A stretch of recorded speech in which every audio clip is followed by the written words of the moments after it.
Hi guys. मतलब आज की दुनिया में लड़कियों से लड़के डरते हैं कि कहीं उनकी फील्डिंग ना सेट हो जाए। और लव मैरिज, अरेंज मैरिज, यार क्या है ये। सबसे बढ़िया जिंदगी उसकी है जो सिंगल है, या फिर जो जीवन का सत्य जान चुका है और ये सोचता है कि अब शादी नहीं करना है। शादी क्या है यार, क्या जरूरी है?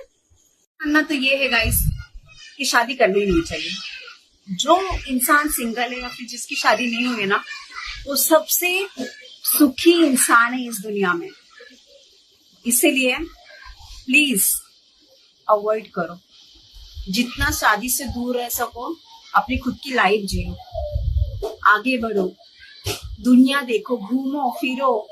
4 दिन की जिंदगी है, क्यों ना अच्छे से बिताया जाए। क्या क्या जरूरत है शादी करके